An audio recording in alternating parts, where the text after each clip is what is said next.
Squaresoft. Squaresoft. Et ouais, Squaresoft. Un nom qui résonne encore aujourd'hui dans nos têtes. Des jeux qui resteront gravés au marbre, dans notre mémoire, au fin fond de notre mémoire, pour tous ceux qui ont eu le plaisir, la joie immense de pouvoir jouer à ces jeux durant l'âge d'or des RPG, des action RPG. Moi je considère en tout cas que c'est l'âge d'or de ce genre de jeu, que ce soit sur 16 bits ou sur 32 bits. C'est plutôt en gros, mais c'est même pas 16 bits et 32 bits, il faut appeler un chat un chat. C'est sur Super Nintendo, Super Famicom si vous préférez, pour les puristes, et sur PlayStation, si la vérité.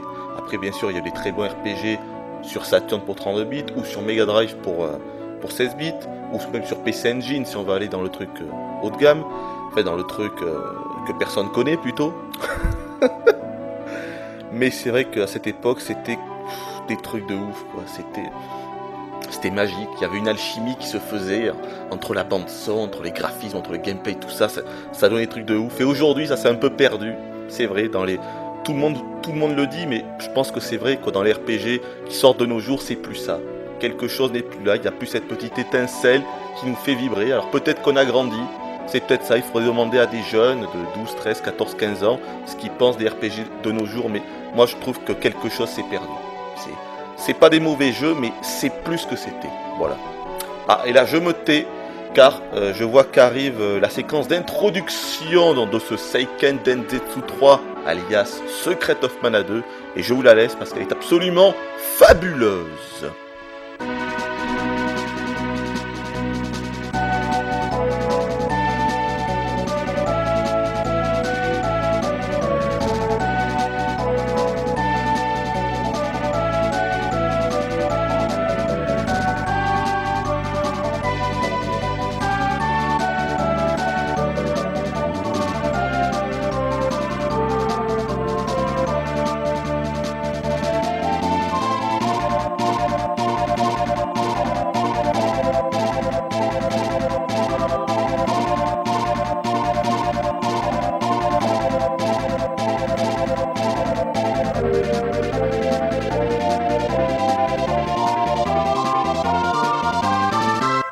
Magnifique, juste magnifique, sur un splendide remix du thème d'intro de Secret of Mana, bien sûr, que vous aurez reconnu, hein, Seiken Densetsu 2, c'était vraiment un remix magnifique. C'est juste l'un des meilleurs thèmes du jeu pour moi.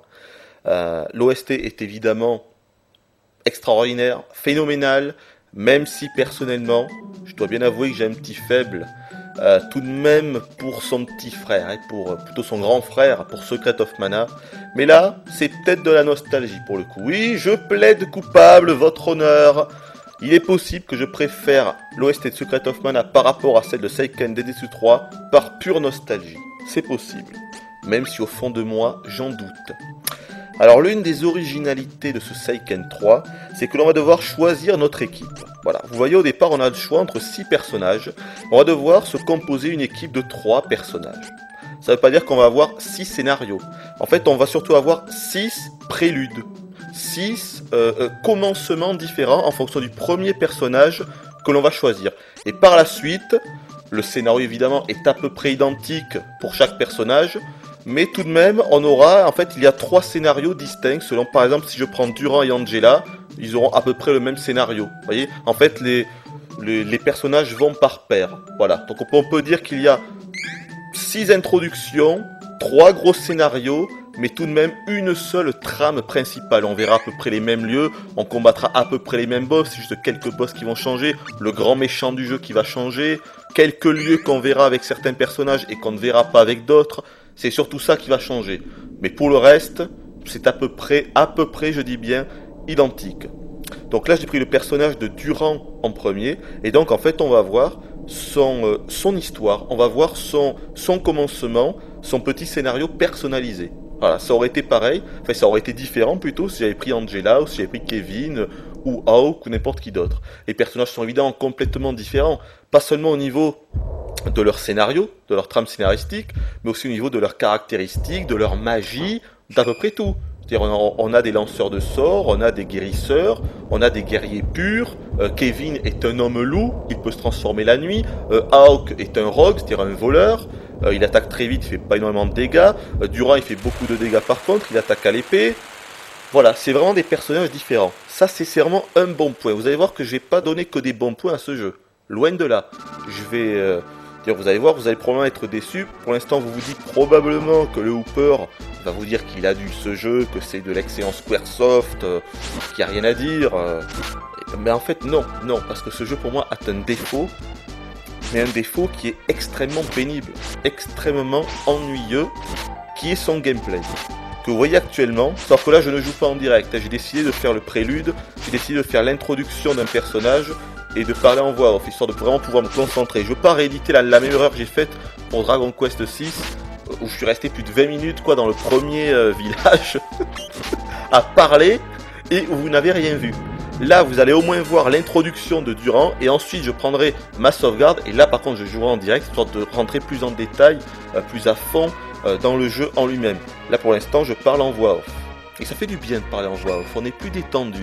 Parce que je sais que ce que je vois actuellement, eh bien au moins je sais que ça va continuer. Même si je parle, je peux continuer à parler. Ce qu'on voit à l'écran, ça va également continuer. Vous voyez, je vais pas m'arrêter comme ça pendant 3 minutes et vous n'allez pas avoir d'écran fixe. Et ça, c'est beau.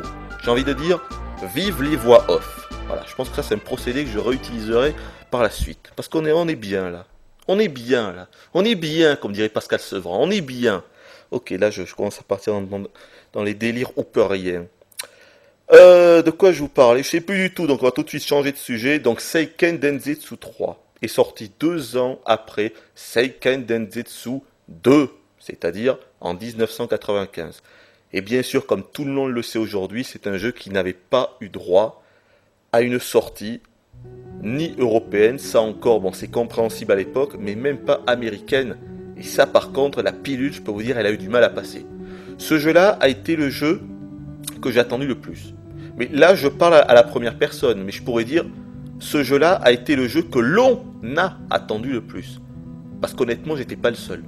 La plupart des gamers qui avaient adoré Secret of Mana, qui étaient un petit peu dans cette ambiance RPG, moi à l'époque les RPG c'était vraiment le genre de jeu que j'adorais, quoi. C'était 95, voilà, je m'étais fait Secret of Mana, Secret of Evermore, Agent of Time, sur la Mega Drive, Landstalker, la Légende de Temps, bon, c'est plus des actions RPG, d'accord.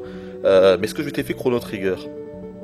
Mais oui, je m'étais fait Chrono Trigger, ce jeu-là est sorti fin 95, Chrono Trigger a dû sortir juste avant, donc je m'étais fait Chrono Trigger en version US, donc, mais c'est vous dire comment j'attendais ce jeu, j'étais comme un fou. Et on ne savait pas, c'est-à-dire Squaresoft ne communiquait pas du tout. Personne ne savait si ce jeu allait sortir aux États-Unis, puis par la suite en Europe. On ne savait pas, on était dans l'attente. Moi je me rappelle, chaque mois, ça a duré plus d'1 an, jusqu'à fin 96, j'achetais les consoles plus Joypad Player One, surtout ces 3-là. Il y avait console New aussi, ça a dû arriver en 96 ça. Puis un ou deux autres, je sais plus, ça coûtait super cher, en plus c'est plus de 30 francs le magazine. Tout mon argent de poche y passait dans ces putains de magazines. Ah, ça c'était cher, hein.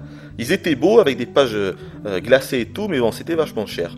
Mais bref, je me rappelle que tous les mois, en achetant ces fichus magazines, tout ce que je voulais voir, c'était un encart, c'était quelque part sur une page, dans un petit encart de 3 cm sur 2 cm où on nous annonçait la sortie de Seiken Densetsu 3 en Amérique, aux États-Unis. On savait bien que ça allait d'abord arriver aux États-Unis puis en Europe. Et j'ai attendu ça pendant 1 an, quoi. Pendant plus d'1 an. Et rien n'est arrivé.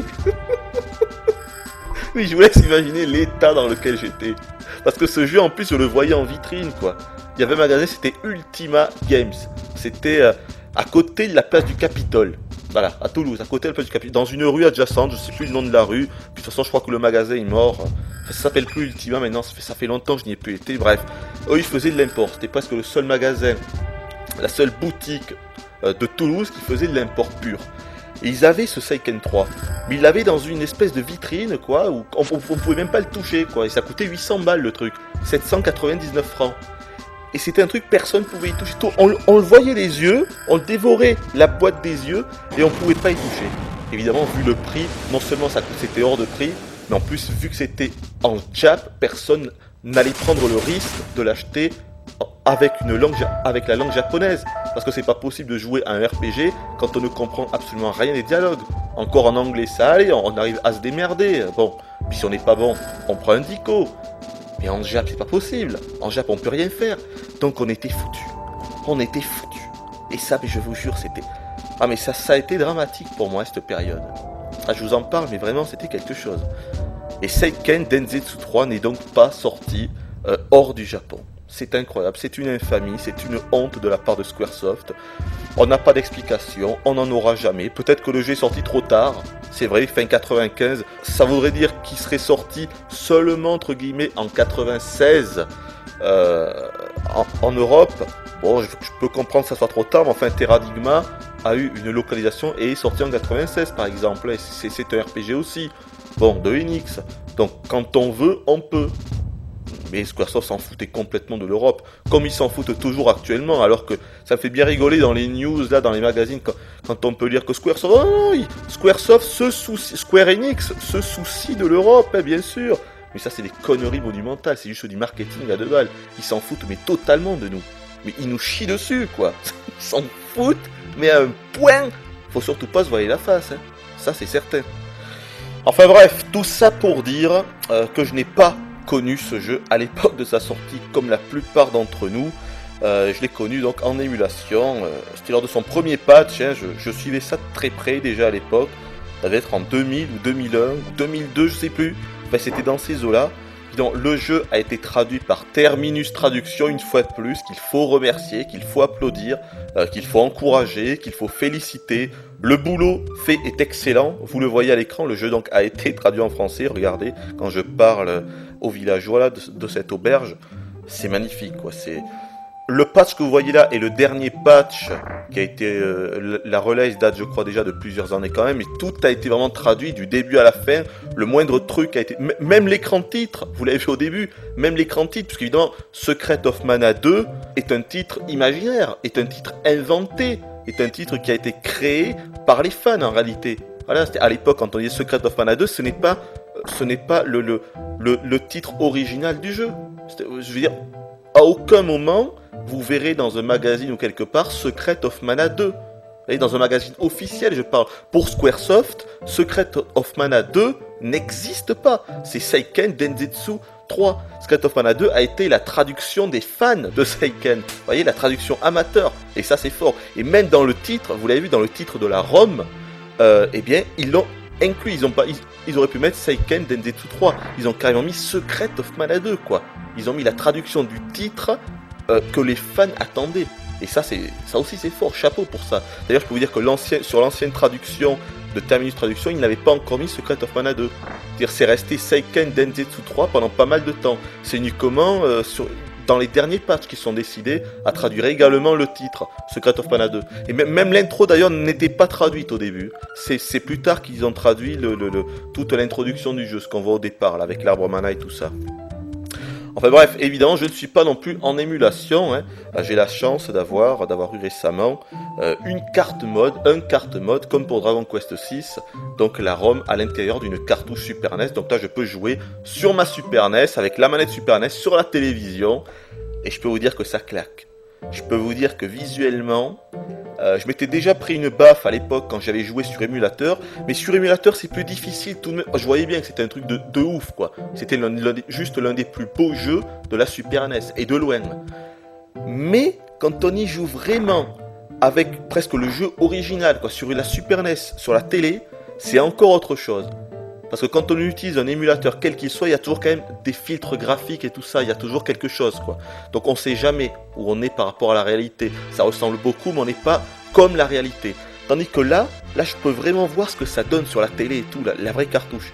Et vraiment, même si en même temps, je l'avais déjà vu, que j'avais déjà tout de même, depuis le temps, j'avais acheté, ça devait être en 98 ou 99, j'avais acheté le jeu original japonais Seiken Densetsu 3, donc j'avais quand même vu, mais j'avais joué 10 minutes, évidemment, c'était en japonais, on comprend rien, on est bloqué directement, donc j'avais déjà vu, mais là, j'ai joué, je l'ai pas fini, mais je suis à 2 heures de la fin, même pas, et putain, ce jeu, c'est une baffe visuelle, mais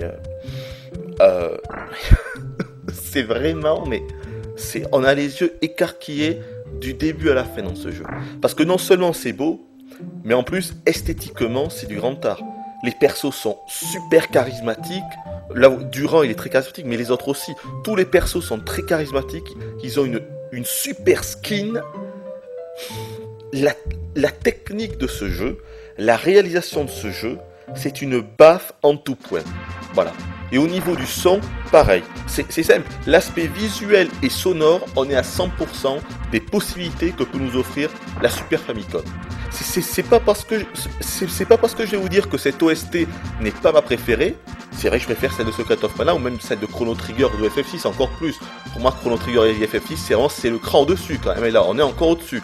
Surtout Chrono Trigger, je préfère même Chrono Trigger et FF6. Donc Chrono Trigger est vraiment sur le piédestal du truc, quoi. Il est tout en haut, il est inaccessible le truc. FF6 juste en dessous. Et en dessous, on a Secret of Mana, Seiken 3 et bien d'autres jeux. Et ben je sais plus du tout de quoi ce que je voulais vous dire, je me suis emballé. Oui, non, je vous parlais de la technique du jeu. Et oui, vous le voyez là, dans cette séquence de jeu ou dans cette séquence de gameplay où je vais tracer, extrait pour la vidéo. Là, regardez, je vais vite. Quand j'ai fait la vidéo, c'est magnifique, c'est vraiment magnifique quoi. Visuellement et sonoriquement, ça n'existe pas. Sonoriquement n'existe pas, mais visuellement et sonoriquement, c'est une baffe en tout point. Mais, et ça c'est ce que je vais essayer de vous expliquer durant la vidéo, quand je serai en direct, pour moi ce jeu c'est un petit peu de la poudre aux yeux. Même si tout est beau, tout est mignon, tout est élaboré, tout est abouti, le jeu est bien plus abouti que Secret of Mana, tout est magnifique, le jeu nous émerveille du début à la fin,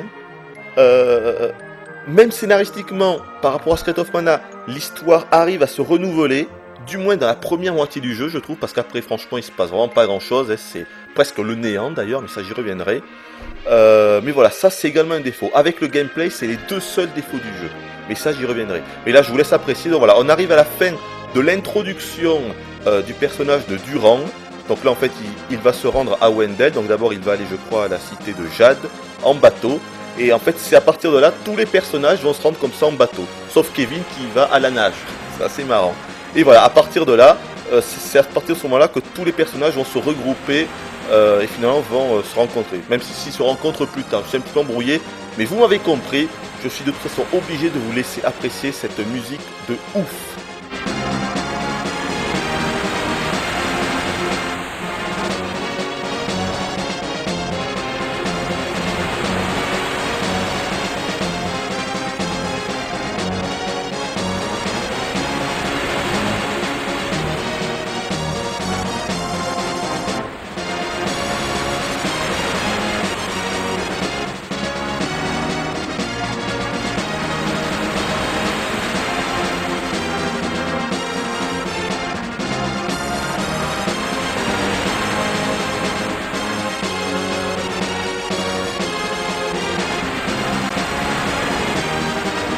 Ah vraiment un thème magnifique, le thème de cette introduction, quoi, du prélude de tous les personnages.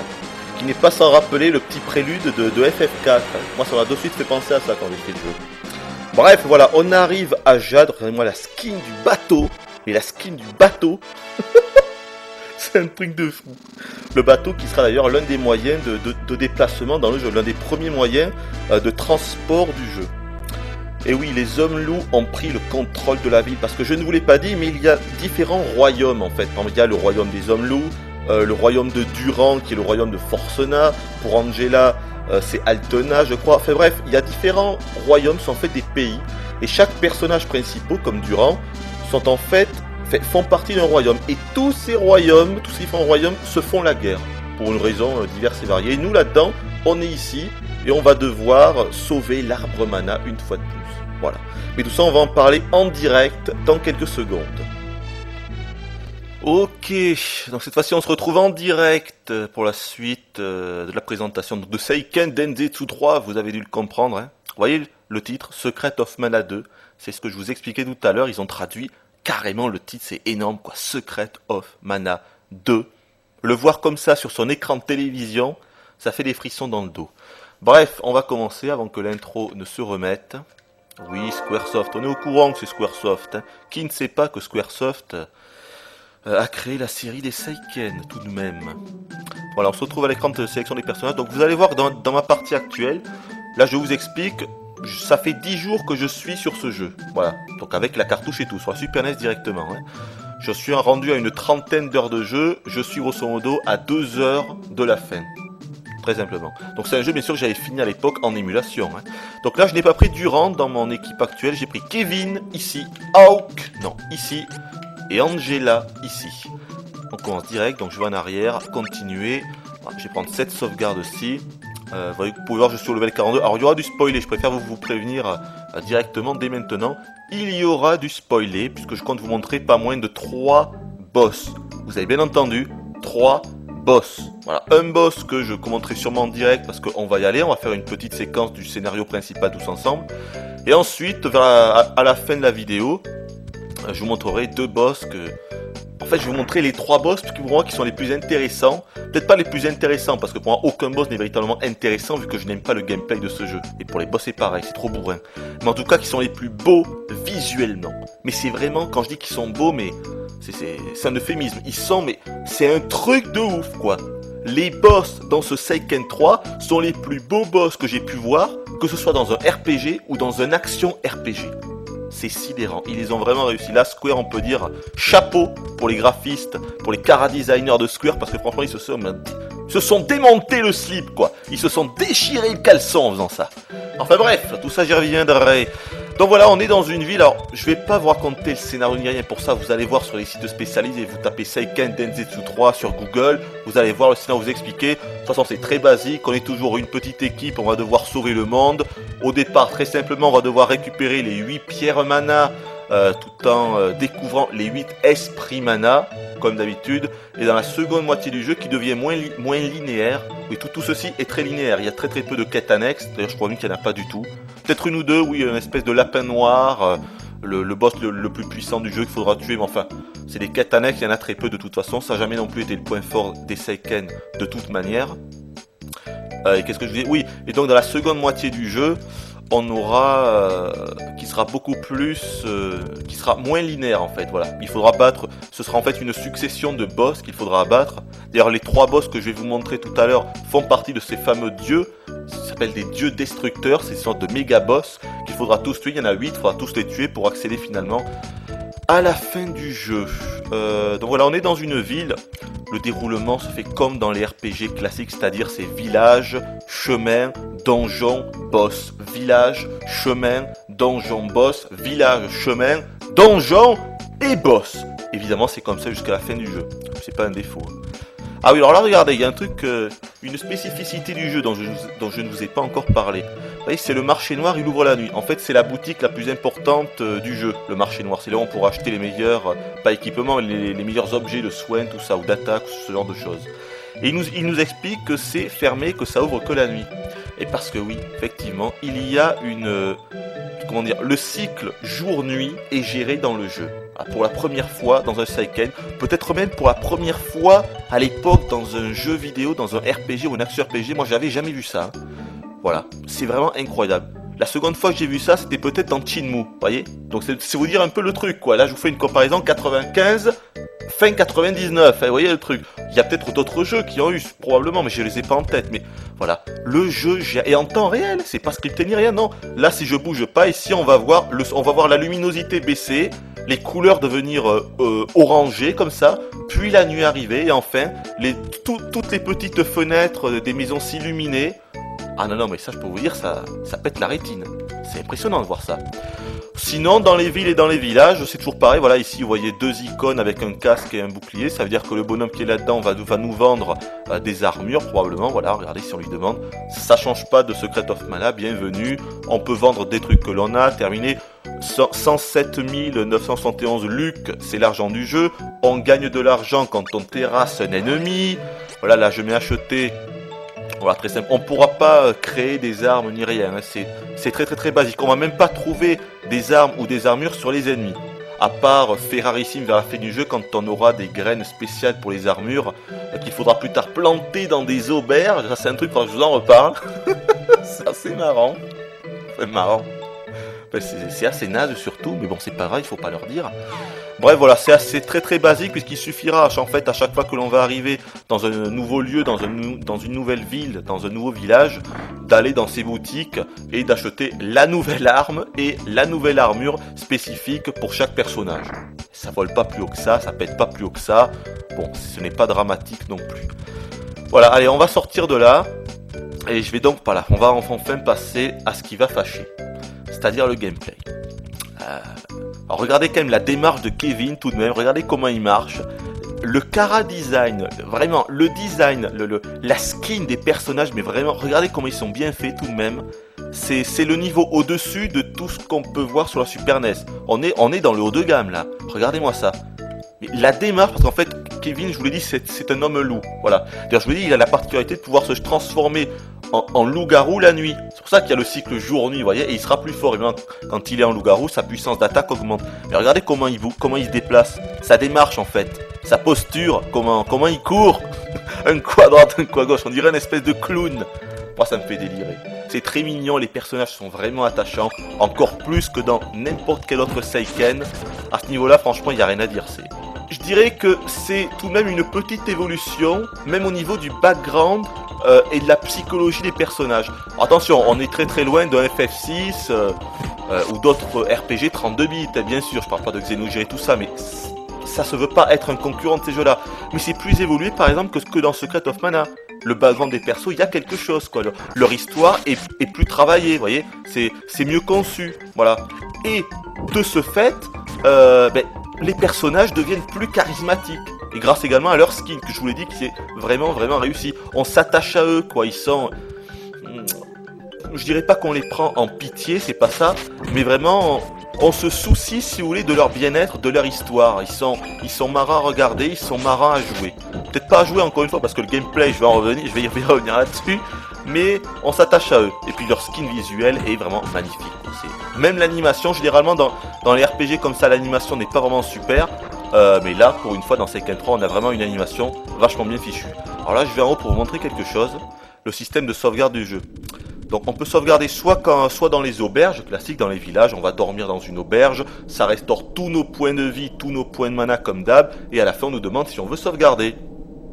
Mais il y a également, quand on sera dans les donjons ou des choses comme ça, heureusement on n'est pas dans un Dragon Quest, où il n'y a rien pour sauvegarder. Ça, je veux dire, la pilule a eu du mal à passer quand je me suis fait Dragon Quest 6. Voilà, il faudra trouver ces espèces de statues. Donc très simplement, on se met devant elle. Ça, c'est une statue d'argent, donc je peux seulement sauvegarder. Mais les plus intéressantes sont les statues d'or, puisqu'on pourra également régénérer tous nos points de vie et tous nos points de mana. Attendez, j'en profite pour aller juste à gauche. Ah oui, voilà, c'est ça. On a la crevasse de la terre. Et en fait, regardez ici, souvenez-vous, c'était ici que l'on voyait la fin du prélude de Durand, que je vous ai montré au début de la vidéo. Souvenez-vous, il était sur ce pont. Et à la fin, en fait, on voyait son voyage en bateau jusqu'à Jade.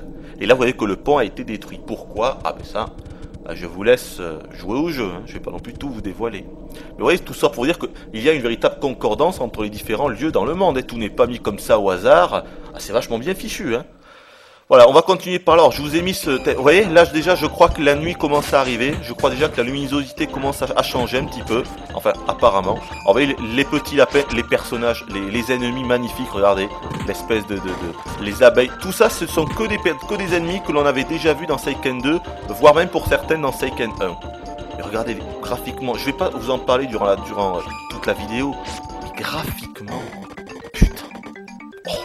Oh là là là là là là. Je pourrais vous parler de la patte graphique du jeu, de l'esthétisme du jeu, durant toute la vidéo. Pendant 1 heure, je pourrais y rester. Mais je vais pas m'attarder là-dessus. Je vous ai déjà dit ce que je pensais. Ce jeu, vous devez juste savoir que ce jeu est l'un des plus beaux jeux de la Super NES. Ou plutôt de la Super Famicom, c'est pareil. C'est magnifique. Les petits lapins, hein, comme toujours, c'est un petit peu la mascotte des Seiken, comme l'était... Attendez, je vais vous montrer quelque chose. On va y aller. C'était en bas, là. Je crois qu'il y a un petit... Voilà. Ça, en fait, c'est la première fois dans le jeu. Évidemment, le mode 7 est géré. Vous l'avez vu dans la vidéo du début. Le mode 7, c'est-à-dire ce système de rendre la map... une map, en fait, qui a une texture au sol. Mais c'est fait de telle sorte qu'on peut faire des zooms arrière et des zooms avant. Vous allez le voir, grâce à ce petit machin qui ne sert qu'à ça. Qui ne sert que à apprécier la vue. Voilà. À regarder le paysage. Regardez où on est. Voilà. on nous envoie en l'air, toujours avec le petit bruit. Le même bruit dans Secret of Mana. Voilà, vous avez vu à l'ouest, à l'ouest, en bas à gauche, on voyait la ville, là d'où je viens. C'est vachement bien foutu. Donc ça, c'est la première fois que l'on verra dans le jeu. C'est grâce à ce moyen que l'on verra la carte. Puis évidemment, il y aura les voyages canons. Je vais vous montrer. Ah mais regardez, ça y est, je me suis transformé en loup. Parce que vous voyez là, on est passé la nuit. Vous avez vu, la luminosité a baissé. On n'est pas totalement la nuit. Pour l'instant, on doit être le soir. Mais si je restais là, vous allez voir la nuit progressivement, la luminosité du jeu baisser. Et vous voyez que Kevin s'est transformé en loup-garou. Donc très simplement, il est devenu plus puissant. Voilà. Alors dès qu'on change d'écran, par contre, il redevient humain. Et dès que j'appuie, quand on est avec des mots, hop, il devient loup-garou. Bon, c'est assez particulier.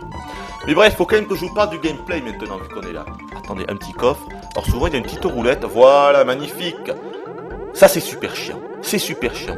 Déjà, les coffres ne servent presque plus à rien parce qu'il n'y a que de la daube à l'intérieur. Il n'y a que des items de soins, tout ça. De toute façon, étant donné que l'argent n'est pas un problème dans le jeu, il suffira d'aller dans une ville et d'acheter ce que l'on veut acheter pour se régénérer, les points de vie ou les points de mana, ou ce qu'on l'on veut. Donc, dans les coffres, il n'y a rien d'intéressant. Mais non seulement il n'y a rien d'intéressant, mais en plus, les 3 quarts du temps, on a droit à une roulette, telle que vous la voyez là. Donc, très simplement, c'est le hasard. J'appuie.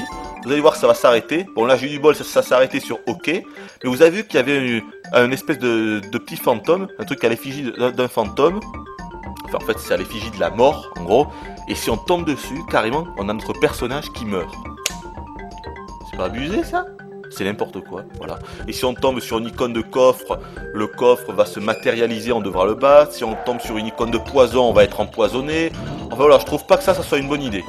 Mais bref, voilà, il faut absolument que maintenant que je vous parle du gameplay. Encore un coffre, c'est super, voilà. Maintenant, j'ai eu du bol, il n'y a pas eu de roulette. Sachant que l'on peut influencer le nombre de hockey sur la roulette avec le facteur chance. Hein. Parce qu'évidemment, on gagne des niveaux dans le jeu en tuant des ennemis. Vous avez à chaque fois EXP3, c'est-à-dire que j'ai gagné 3 points d'XP. Sachant que là, je suis niveau 42 et les ennemis, vous allez voir, ils sont niveau 4. Vous voyez, donc évidemment, il est logique que je les explose complètement du premier coup. D'ailleurs là, on pourrait presque prendre plaisir avec le gameplay. Mais quand on joue contre des mobs, contre des ennemis qui sont de notre level, eh bien là c'est une autre paire de manches. Parce qu'on ne peut rien faire. Voilà. Mais ça vous le verrez de toute façon. Vous le verrez quand je combattrai des ennemis. Donc je crois que c'est là qu'il faut. Voilà, Cité Libre Maya, on va aller là.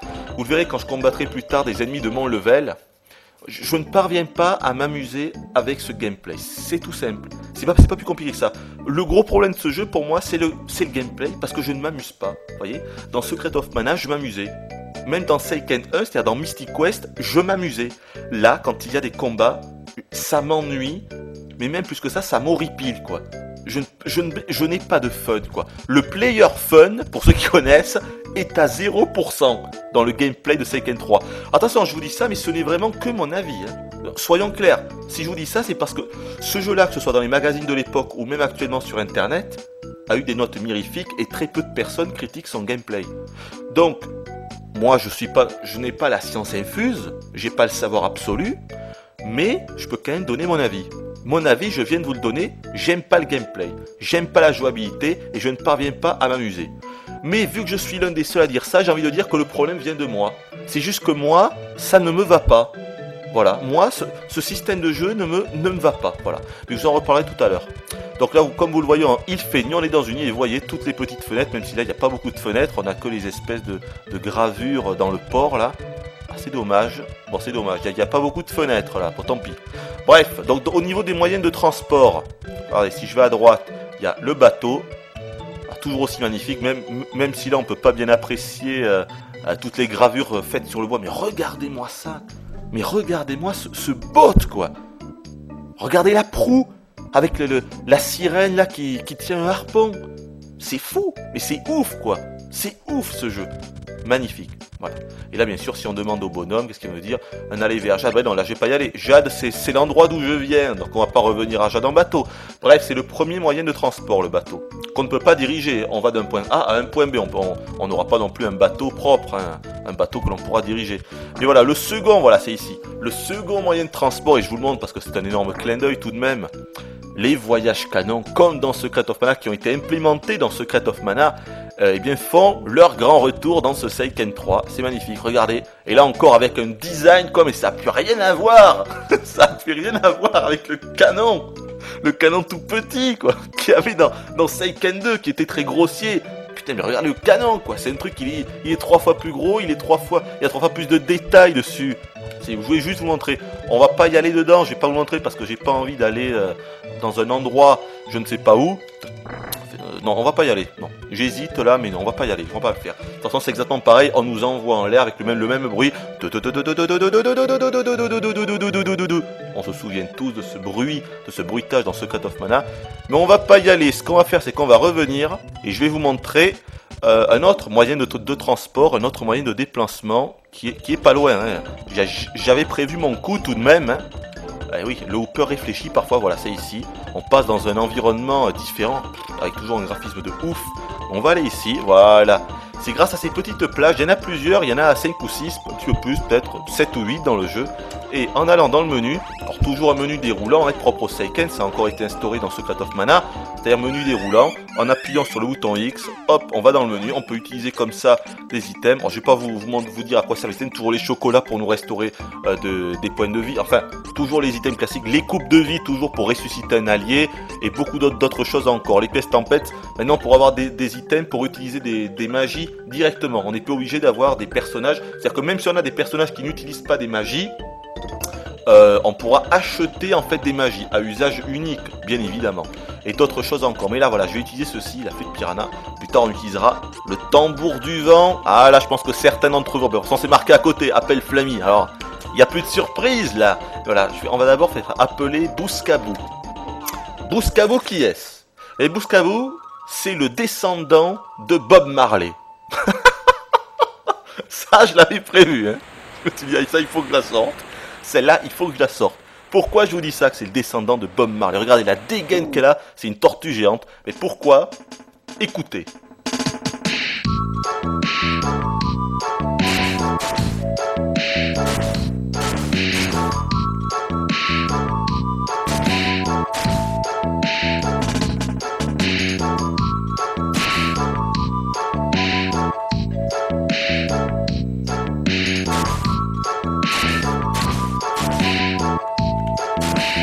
Voilà, c'est énorme. Maintenant vous comprenez pourquoi c'est le descendant de Bob Marley. La musique est vraiment énorme. Alors regardez le paysage enfant, vous voyez, on était la nuit, parce que quand on est sur cette tortue géante, qui sera en fait notre premier véritable moyen de déplacement, si on veut, sur la map en 3D, enfin en 3D, en mode 7 en réalité, bien évidemment. Mais c'est franchement, là déjà on commence à comprendre le potentiel. Et plus tard, quand on est avec Flammy, on pourra carrément voler, on pourra accéder à d'autres lieux. Alors attention, quand on est avec cette tortue, on peut pas accoster où l'on veut. Vous voyez, par exemple, si je vais ici, il se passera rien du tout. Alors, regardez, quand on va en marche arrière, on voit carrément sa tête avec son masque. Franchement, ça me fait délirer, moi. Je suis désolé, mais ça me fait vraiment délirer, sérieux. Ouais, donc je vous disais, on peut pas accoster partout, on peut seulement accoster. Donc là, je peux pas. Alors attendez, on va essayer de trouver une plage. Ah, il devrait y en avoir une, pas loin d'ici. On peut seulement accoster quand on voit un petit banc de sable. Donc, en fait, il faut faire le contour comme ça des continents. Et quand on... Ah oui, donc attendez, je vous parlais du cycle jour-nuit. Quand on est sur la tortue géante ou avec Flammy, en fait, les journées se passent vont 2 ou 3 fois plus vite. Vous avez vu, on était la journée, et là, regardez, toute la luminosité change. On va voir dans le ciel des étoiles, une lune, c'est-à-dire que la nuit est déjà arrivée. C'est un super concept, ça veut dire que si on veut que le jour passe plus vite, d'abord si on veut, on peut dormir dans une auberge, parce que quand on dort dans une auberge, le tavernier, l'aubergiste, nous demande s'il veut nous réveiller le matin ou le soir. Donc déjà avec ça on peut un petit peu gérer notre journée. Mais si on veut, on peut prendre soit la tortue, soit Flammy. Il suffit en fait de s'envoler, de se rendre sur la map quelques secondes, et on peut décider d'y aller à n'importe quelle heure, quoi. Vous voyez, grâce à ça. Parce que le temps passe beaucoup plus vite quand on se déplace sur la carte. Bon, par contre, je comprends pas, je trouve pas un banc de sable là. Il devrait y en avoir un ici, pourtant. Mais c'est pas possible que je puisse pas aller là. Je peux pas aller ici. C'est incroyable ça. Bon, on va continuer par là. Bon, mais jusqu'à ce qu'on trouve une petite plage pour pouvoir accoster, ça m'étonne ça. Alors on va aller par là. Vous voyez, le jour arrive déjà là-bas, vous voyez. la luminosité... Attendez, je l'ai pas raté là, non. La luminosité change, le jour arrive, ça y est, il fait jour. Vous voyez, ça va beaucoup plus vite quand on est sur la map. Alors là, il y a une ville, mais on peut pas... Mais c'est pas possible qu'il y ait plus de... Mais c'est pas possible, vous voyez, où est-ce que... Ok, alors c'est la fête, là, je vois même plus. Là, je peux pas y aller, dans l'île de Buka. Mais c'est pas possible, ça. Et je rêve, là, il n'y a plus... Je l'ai raté. Alors, soit je suis aveugle, soit j'ai pas de bol, parce que je comprends pas. Normalement, il y en a quand même... je sais pas, tous les 300 mètres, il y a une petite plage pour pouvoir accoster, mais là, il n'y en a pas. Donc, il y a quelque chose qui m'échappe, là, ou alors je l'ai raté, ou alors je deviens aveugle. C'est pas possible, j'ai fait tout le tour de la map. Ah, ça y est, enfin ici, là. Alors, je sais pas du tout où on est, là, mais... Incroyable. Donc, il doit pas y en avoir autant que ça, finalement. Il doit y en avoir que 5 ou 6, hein, des postes comme ça. Alors, où on est? Ah, là, je crois, la cité des sables sultans. On est dans le monde dans le royaume du désert. Évidemment, toujours le royaume enneigé. Je vais vous le montrer tout de même. Voilà, là, on est au royaume du désert. Donc, je peux vous montrer un petit peu l'intérieur, hein. Ça change pas de taille, un coffre ici. Vous savez même pas qu'il y avait un coffre, là. J'ai eu une coupe de vie, c'est magnifique. Donc voilà, je sais pas trop quoi vous dire, ça respecte le schéma traditionnel des RPG ou des actions RPG. Hein. Il n'y a pas grand chose après à dire. C'est magnifique, vous voyez les intérieurs sont sont très beaux, donc elle rigole, on sait pas pourquoi. Et un peu si je parle à sa maman. Les parents du petit ont été attaqués par les ninjas, ils ne sont pas revenus. Les ninjas du royaume de Navarre, je crois. On a un personnage d'ailleurs qui est un ninja, c'est Hawk. Ah, ça me fait penser qu'il faut que je vous parle de... Allez, pousse-toi, toi. Des classes, du système de classes, c'est très important. Et pour ça, on va aller dans le menu. Parce qu'on a deux menus en réalité. Un menu, donc je vous l'ai dit, où on a le système en forme de cercle comme ça. Où on peut en fait utiliser les objets, sachant qu'on peut avoir 9 objets au maximum à la fois. Dans Secret of Mana, il me semble que c'était 4. Là, on peut en avoir 9. Par exemple, la boisson au miel, j'en ai 7. Je peux aller jusqu'à 9. Restaure complètement ses points de vie. C'est-à-dire que quand je serai par exemple face à un boss, je pourrais me restaurer 9 fois complètement 1000 points de vie. Et ensuite, je pourrais également utiliser du chocolat pour 300 HP ou des bonbons que je n'ai pas pour l'instant en ma possession. Mais quand j'aurai plus ça, je pourrai plus. Mais la différence, c'est que, voilà, en appuyant sur Start, sauf que là, je peux pas, si je peux. Ah tiens, c'est étonnant que je puisse... c'est étonnant que je puisse y aller alors qu'on était en combat. Alors, voyons, peut-être que le combat venait de se finir, voyons. Ah non, le combat venait de se finir, bien sûr. Parce que quand on est en combat, on ne peut pas aller là où je venais d'aller. C'est-à-dire dans notre sac, dans notre inventaire. Comme dans Dragon Quest 6, en fait. C'est-à-dire que tout ce qu'on va récolter dans le jeu, on laissera rien du tout sur le pas de la porte, on laissera rien par terre, on embarquera tout. C'est juste qu'on pourra avoir que 9 objets du même type, du même genre à la fois dans notre inventaire. Après on mettra tout dans notre gros sac, une espèce de gros coffre que l'on transporte partout, mais que l'on ne pourra que ouvrir quand on n'est pas en combat. Voilà. Par exemple, vous allez voir si je prends combien je dois avoir de boissons miel ou de chocolat ou tout ça. On va aller par là. Voilà, par exemple des bombes. Non, des chocolats, j'en ai 56. Mais je ne peux en avoir véritablement que 9 sur moi. Voilà.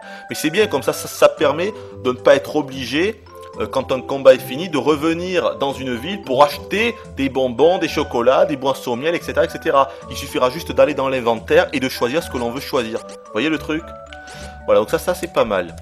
Et donc autre chose, on va partir de là. Et donc on a également un autre menu pour changer d'art, pour changer d'équipement et tout. C'est-à-dire que quand on utilise ce menu déroulant, ce menu en cercle, on peut uniquement utiliser des objets, ou alors ça sert également pour utiliser les magies. Donc si je prends Angela, voilà, elle a beaucoup plus de magie, évidemment. Angela est une magicienne, tandis que les deux autres, Kevin et Hawk, sont plutôt des cacs, des corps à corps. Mais bref, en appuyant sur le bouton Y, regardez ce qui se passe, on va atterrir sur le menu inventaire. Attendez, je fais une petite pause là, parce que je vois que j'ai le téléphone qui sonne, donc je reviens.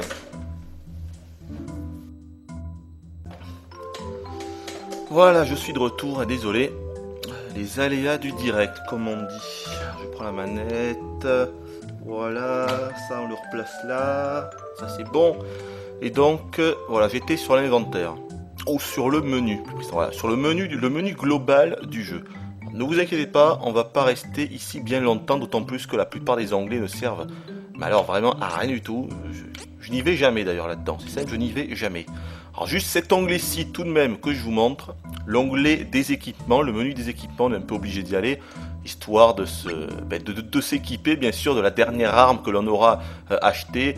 Voilà, donc je vous montre ou du dernier masque, ou de la dernière protection, etc. Très simplement, voilà. Par exemple là avec Kevin, j'ai le coup Jug. Je vois qu'en puissance d'attaque ça me donne 227, tandis que si je prenais le point piquant, ça va baisser à 161. Si je prends la main fantôme, ça va baisser un petit peu moins, mais tout de même à 211. Donc il vaut mieux pour moi que je garde le coup Jug. Et pareil pour les protections et compagnie. C'est très basique, c'est très simplement, c'est très simple. De toute façon, je vais vous expliquer. À chaque fois qu'on va arriver dans un nouveau village, on achète notre nouvelle arme, on achète notre nouvelle protection. Et c'est ça jusqu'à la fin du jeu. Ça vole pas plus haut que ça, je vous assure. Et avec Select, on peut passer directement d'un personnage à un autre. Voilà.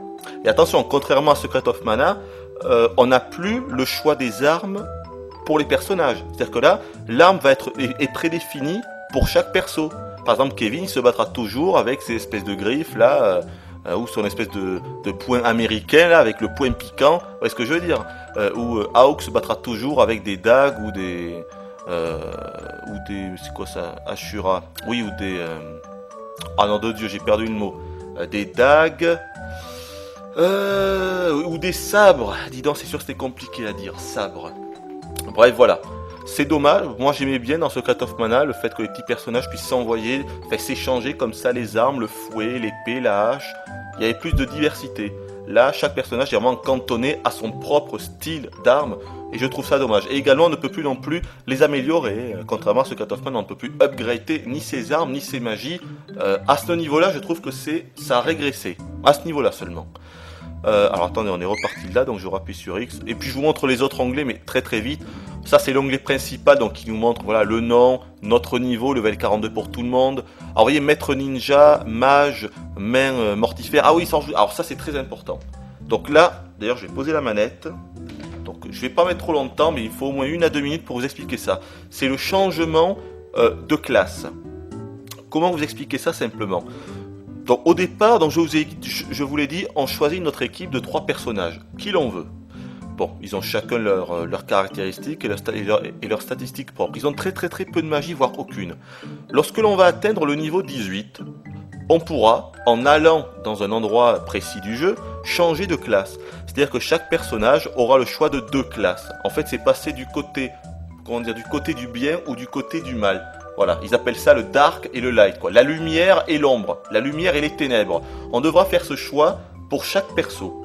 Sachant que par exemple, si je mets Kevin du côté de la lumière, il va apprendre certains sorts. Généralement, c'est plutôt des sorts de guérison ou de soins. Enfin, des sorts du côté bon, quoi, des sorts défensifs plutôt. Tandis que si c'est du côté dark, c'est plutôt des sorts offensifs. Vous voyez le truc? Bon, donc ça c'est pour chaque personnage au niveau 18. Puis bien plus tard, au niveau 38, donc là on est vraiment pas à la fin du jeu, mais on est vraiment dans la dernière ligne droite du jeu quand on arrive au niveau 38, au niveau 40. Eh bien on aura accès très simplement à une seconde transformation. Et pareil, on devra faire le choix d'emmener chacun de nos 3 personnages du niveau, du côté d'une orientation dark ou light. Et donc à la fin du jeu, à partir du niveau 38, quand on aura fait notre seconde transformation, notre personnage il pourra avoir une orientation, il pourra avoir 4 orientations, 4 variations différentes. Voilà. Par exemple, si j'avais choisi Dark, il pourra être Dark Dark ou Dark Light.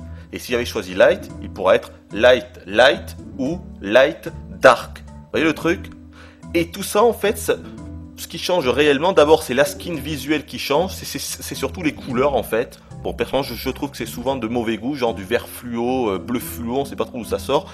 Bref, la skin visuelle du personnage change, mais c'est surtout tous les sorts magiques qui vont changer. Donc il faut gérer notre équipe en fonction de ça. C'est très très très important, ça. Ce que je veux dire, c'est l'un des aspects du jeu les plus importants. Mais ce que je regrette, c'est qu'honnêtement, si on n'avait pas Internet, ça serait impossible de comprendre ce système, quoi. Impossible. Parce qu'en plus, quand on est niveau 38, il faut avoir un objet spécifique, un objet spécial pour toutes les transformations. En plus, ça s'appelle les graines. avec 3 petits points d'interrogation. Bref, il faudra aller les planter dans une auberge. Ça va nous donner un objet et grâce à cet objet, on pourra avoir une transformation. Mais on ne pourra pas la choisir. On aura la transformation que la graine nous aura filée. Et ça, c'est super chiant parce que déjà que les graines spécifiques à ça, elles sont vachement rares et en plus, on peut les avoir en double. Si on n'a pas ce qu'on veut, il faut continuer à tuer des mobs spécifiques qui vont seulement nous laisser ces graines. Voilà, j'ai trouvé ça extrêmement chiant finalement. Le coup des classes est très bien trouvé, mais le fait de réussir à avoir sa classe de niveau 38, ça peut être extrêmement chiant. Voilà. Donc voilà, il faut absolument que je vous explique ce système des classes, c'est très important, c'est bien pensé, c'est juste la façon de le faire qui n'est pas du tout expliquée dans le jeu, quoi. Donc sans des espèces de tutoriaux sur internet, on serait vraiment dans le caca, quoi. On choisirait tout et n'importe quoi. J'ai trouvé ça assez moyen. Mais le système de classe en lui-même est très bien fichu, quoi. On peut avoir des sorts soit défensifs, soit offensifs, nos statistiques vont être différentes selon ça, c'est bien pensé. Donc après, ça c'est quoi? L'onglet bataille. Oui, bon alors je vais pas, vous l'avez pas compris. Enfin, j'imagine que vous avez dû le comprendre. C'est comme dans Secret of Mana. Même si je dirige 3 personnages, en réalité, je n'en contrôle qu'un seul, bien sûr. Et les 2 autres sont contrôlés par le CPU, évidemment. Et grâce à ce petit échiquier, grâce à cette espèce d'échiquier, on va pouvoir en fait, donner des directives aux 2 personnages qui sont contrôlés par le CPU. Voilà. Par exemple, leur dire d'utiliser telle technique ou leur dire d'assister tel personnage, de m'assister moi ou d'assister l'autre personnage dirigé par le CPU dans les combats. Ce genre de choses. Mais je trouve que ça marche pas très bien. Là, je suis pas trop attelé quand j'ai refait le jeu directement sur la cartouche. Mais à l'époque, en émulation, je m'y étais un petit peu intéressé. Honnêtement, je trouvais que ça marchait une fois sur 2. Bref, j'avais laissé tomber. Finalement, j'avais laissé tomber, quoi. Je trouvais ça assez moyen. Donc là, un autre onglet, bon, juste pour voir les sauvegardes. On a droit à 3 fichiers de sauvegarde, ça sert à rien du tout. Ici, pour voir les statistiques, bon. Sachant que là, je suis niveau 42, donc j'ai augmenté tous mes personnages. Je leur ai fait acquérir ma 2e classe. Et là, ils sont cool, ils sont complets. Par exemple, Kevin, il a la même mortifère. C'est ça, pas sa classe la plus puissante, mais la classe maximum qu'il peut avoir. Je crois que c'était Dark Light, ou Dark peut-être. Je sais plus si j'ai réussi à avoir l'item pour Dark. Non, c'est Dark, je crois.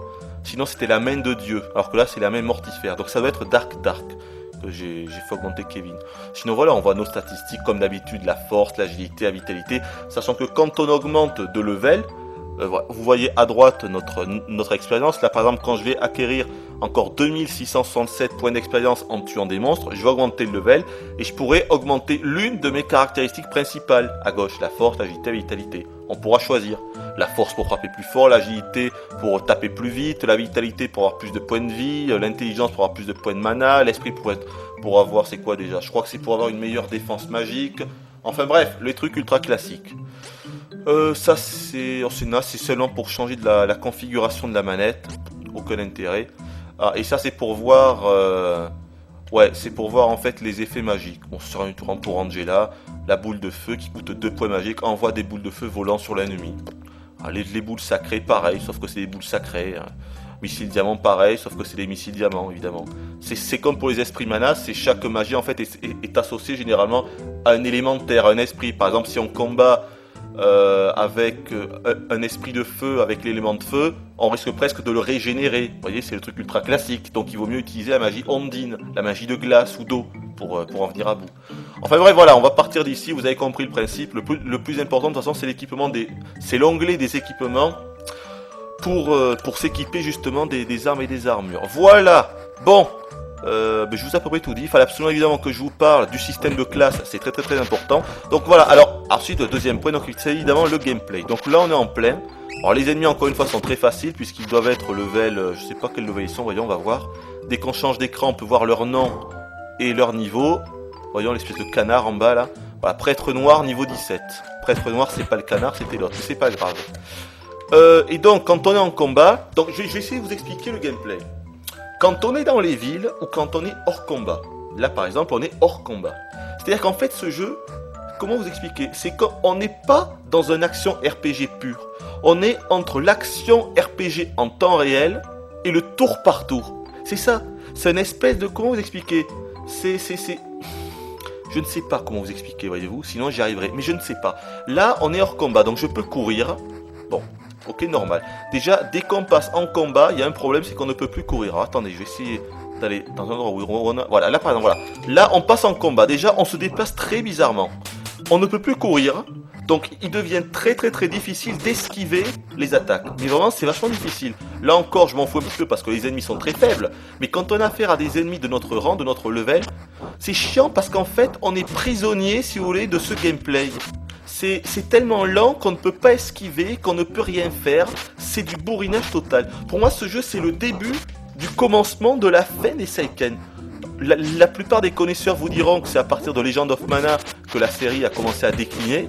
Le déclin de la série, mais moi je considère qu'en fait c'est à partir de ce Seiken Densetsu 3 quoi. C'est vraiment, c'est the beginning of the end, ce Seiken 3. Pourtant ça reste un bon jeu, mais les combats sont tellement bourrins. On va partir de là. Je vais appeler Flammy. Flammy évidemment, hein, moment cul. D'ailleurs je vous laisse un petit peu apprécier la musique, le début du moins.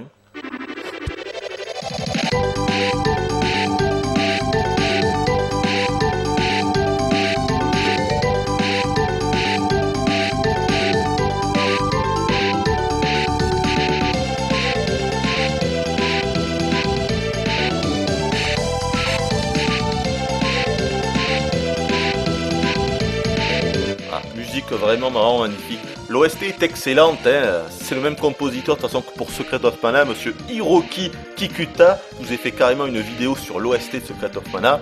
Peut-être même que je vous en ferai une sur l'OST de ce Seiken 3 parce qu'elle mérite. Mais c'est juste que pour moi, il y a moins d'émotion. C'est plus abouti. On voit bien que le Hiroki Kikuta a su se servir des possibilités de la Super NES à 100%. C'est plus abouti, il y a plus d'instruments. Mais... il n'y a pas ce petit truc, il n'y a pas cette petite étincelle, il n'y a pas, je sais pas comment vous expliquer, il y a moins d'émotion, quoi. C'est peut-être de la nostalgie, c'est possible, mais vraiment je préfère l'OST de Secret of Mana. Mais celle-là est tout de même excellente. Donc voilà, on est avec Flammy, c'est magnifique évidemment. Carte en mode 7, encore plus belle que celle de Secret of Mana, car il y a plus de détails tout simplement. Et évidemment, on peut également changer de vue, hein. Voilà, en appuyant sur R, on a une vue du dessus comme ça. En appuyant sur le bouton B, on peut aller vers le bas et le bouton A vers le haut. Voilà, c'est le même système de toute façon que dans Secret of Mana. Et alors, une petite nouveauté, regardez, quand on se met au-dessus, on voit en bas le nom de l'endroit où on est. C'est pas mal parce que dans Secret of Mana, quand on ne connaissait pas très bien la map, on pouvait se perdre. Alors que là, dès qu'on se met au-dessus, on nous explique un petit peu ce qu'il y a à pleine Sub-Zero. D'ailleurs, on va y aller. Allez, on va juste aller là, avant d'aller voir un petit peu le boss. On va se rendre ici. Dans le monde enneigé, ça doit être le royaume d'Altena ici.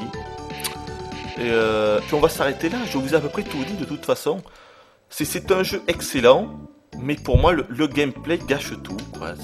Les combats trop bourrins, trop fouillis, ça sert presque à rien de se déplacer parce qu'on se fera toujours toucher.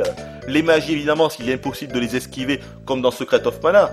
Déjà dans Secret of Mana c'était un petit peu un défaut. Mais là j'ai envie de dire c'est encore plus un défaut quoi dans ce Seiken 3. Voilà, puis le perso n'avance pas quand on est en combat, c'est lourd, et puis on a l'impression que notre skill, si vous voulez, ne sert à rien. Vous voyez ce que je veux dire? C'est-à-dire que tout ce qui importe, c'est le level de notre équipe, quoi. Si on a un bon level, on va y arriver. Si on n'a pas un bon level, on va se faire laminer. Et le skill n'entre pas du tout en ligne de compte. C'est simple, on va appuyer sur le bouton d'attaque sans rien faire à côté. Je trouve ça vachement moyen. Alors, attendez, je vais quand même aller dans une auberge, histoire de, voilà, ici. Histoire de vous montrer le coup des graines à planter, là, voilà, ici par exemple. Vous voyez là, il y a une espèce de pot, donc j'y vais. Voilà, mon onglet va s'ouvrir. J'ai des graines objets, des graines étranges, des graines aériennes. Et en gros, quand on va planter, voilà, par exemple, je vais planter la graine objet. La graine est devenue chocolat. Donc en fait, c'est un système d'échange, si vous voulez. Ce sont des graines que l'on récupère dans des coffres quand on tue des monstres. Et donc, parfois, on nous laisse une graine. Voilà, graine étrange. Je vais la planter, ça m'a donné une noix magique. Ok, bon, c'est sympa, mais ça sert à rien, encore une fois, parce que l'argent n'est vraiment pas un problème dans le jeu. On en aura toujours assez. Donc, des noix ou des bonbons ou des trucs, on en achètera toujours autant qu'on veut. Graine étrange, objet de soin, objet de vol. Alors, un objet de vol, ça c'est une petite nouveauté. La bombe citrouille, c'est quelques objets que l'on pourra en fait envoyer à l'ennemi. Ce sont des objets d'attaque. Voilà, il y a des espèces de javelots, la bombe citrouille. Bon, ça sert pas à grand chose. Hein. Au début du jeu, ça peut servir, mais à part ça, ça sert pas à grand chose. Et voilà. Et donc c'est là que parfois donc on aura les graines avec 3 petits points d'interrogation qui nous fileront l'item spécifique pour pouvoir changer de classe au niveau 38. Mais ça nous donne n'importe quoi comme item. Donc c'est un petit peu... j'ai du mal à comprendre ce système, je dois dire. Voilà. Allez, on va se rendre... En plus, la musique est tout de même vraiment pas mal. Tout comme dans Secret of Mana. Même si là, je préfère vraiment la zig de Secret of Mana. Écoutez, je vous laisse apprécier quelques secondes, puis après, je vous en reparle.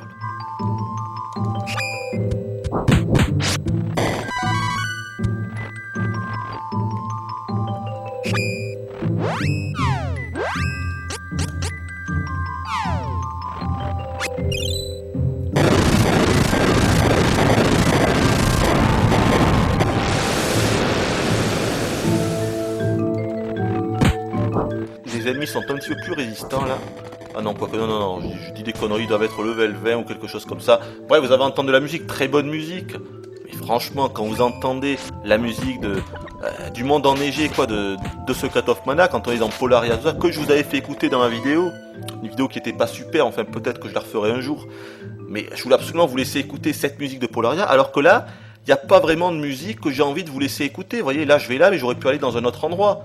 Voilà, c'est sûr que graphiquement le jeu est vraiment magnifique, mais au niveau émotion, les musiques, même si elles sont très réussies, ça reste en deçà de ce que proposait Secret of Mana. Même si c'est plus abouti, c'est assez... vous voyez, c'est assez étrange de dire ça. C'est plus abouti, mais en même temps, c'est presque moins réussi. C'est étrange. Voilà, alors on va faire peut-être que ça ne vient que de moi, et peut-être que si vous avez affaire à une autre personne, il vous dira le contraire de ce que je suis en train de vous dire. C'est tout à fait possible. Regardez le sapin là, carrément avec les petites boules lumineuses là, on dirait qu'on l'a décoré.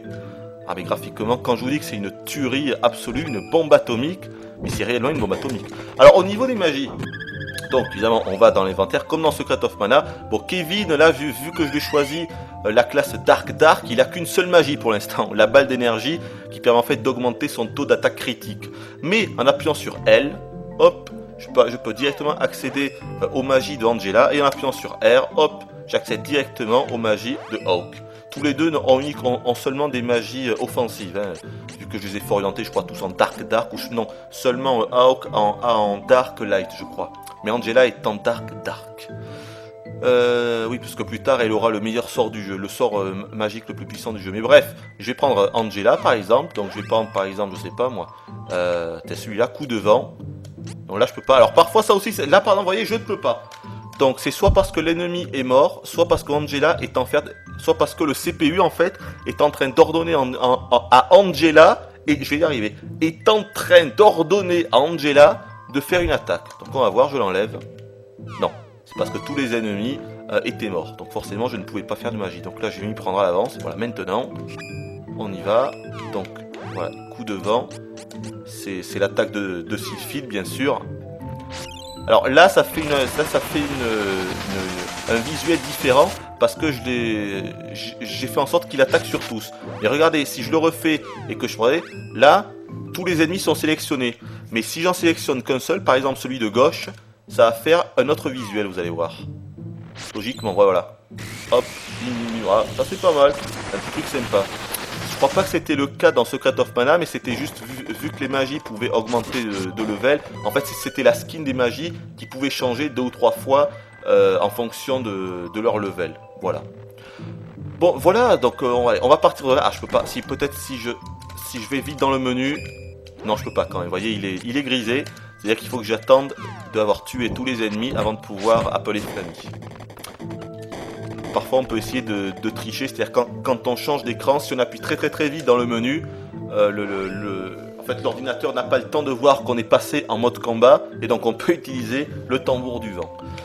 Voilà, il y a également le coup des sabres, c'est-à-dire comment dire, on peut toujours on peut toujours donner, si vous voulez, des attaques spéciales aux armes. C'était les magies qui étaient possibles de faire dans Secret of Mana, c'était la fille qui pouvait faire ça. Là on peut le faire, pas avec les personnages que j'ai pris actuellement, je crois qu'on peut le faire probablement avec Lise ou Charlotte, je crois, je sais plus. Il me semble qu'on est un peu. Mais bref, si on peut pas, de toute façon, on peut cette fois-ci acheter carrément des items comme la griffe de la taupe, et on peut donc attribuer, par exemple, vous voyez, le statut de l'attribut de terre sur arme, c'est marqué. pour faire des dégâts de terre, avec ensuite les attaques en mêlée. Donc voilà, j'appelle le tambour du vent. Je vois que je commence à me répéter et à dire un petit peu n'importe quoi, donc on va juste se rendre là où je me rends depuis le début, c'est-à-dire au dieu destructeur. Je vais pas vous noter, je ne sais plus comment il s'appelle, mais vous allez voir, c'est l'un des plus réussis, c'est peut-être même le plus réussi. Donc non, c'est un gros spoiler, attention. D'abord il faut que je trouve où c'est, donc alors est-ce que c'est là, on est où là? Je crois pas que ça soit ici. Cité sacrée de Wendel, non c'est pas là. Non, c'est pas ici, je suis complètement à l'opposé là. Alors regardez sur la carte, donc on peut voir la carte en haut à gauche, c'est la carte globale, et à droite c'est une carte zoomée. Et donc vous voyez qu'il y a des petits points clignotants. Là en fait on est rendu dans la deuxième moitié du jeu, presque à la fin du jeu, et c'est ce que je vous disais au début, on doit en fait aller détruire les 8 dieux destructeurs. On peut se les prendre un petit peu dans le désordre, en fait il n'y a pas d'ordre, donc c'est ça qui est vraiment sympa, même s'il y en a qui peuvent être faciles et d'autres extrêmement difficiles. Et ce qui est bien, c'est que celui auquel on va y aller, si je retrouve mon chemin, mais je crois que c'est en haut à gauche, voilà, ça doit être là-bas, celui auquel on va aller, il est assez facile. Il est long, malheureusement, mais il est très facile. Alors, est-ce que c'est là? Non, c'est pas là non plus. Putain, attendez. On est où là? Forêt claire de lune, non. Pourtant, je croyais que c'était là. Ah voilà, crevasse de la terre, si, c'est là. On va y aller. Voyons un peu où est-ce qu'il va me laisser là. Ouais, c'est là.